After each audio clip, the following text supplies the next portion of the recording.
Sir, Farakka barrage থেকে 13.5 লক্ষ cusec জল ছাড়া হচ্ছে, সেক্ষেত্রে কি নদীয়া জেলা কোনো ক্ষতির আশঙ্কা রয়েছে? এবং এই পরিপ্রেক্ষিতে নদীয়া জেলা প্রশাসন কি কি ব্যবস্থা বা সতর্কতামূলক ব্যবস্থা গ্রহণ করে থাকতে পারে?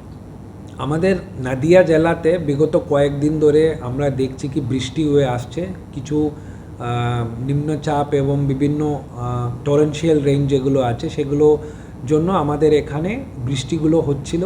আর কিছু আপস্ট্রিম যে নদীর আপস্ট্রিম যেগুলো আছে সেখানেও কিছু বৃষ্টির জন্য আমরা দেখেছিলাম কয়েকদিন আগে আমাদের ভাগীরথীতে যে ওয়াটার লেভেল আছে সেটা ডেঞ্জার লেভেলটা টাচ করেছিল। তখন কিন্তু জেলা প্রশাসনের হিসাবে আমরা প্রস্তুত ছিলাম। নবদ্বীপে কিছু জায়গাগুলো ছিল যেখানে কিন্তু আমাদেরকে বেশি সতর্কতা নিতে হলো, বেশি সতর্কতার সাথে ওখানকার লোকের সাথে কথা বলতে হলো। আর ওদের ওখানে কিছু যে গ্রুয়েল কিচেন এবং কিছু যে ছোটোখাটো রিলিফ মেটেরিয়াল আছে সেগুলো আমরা প্রোভাইড করেছি।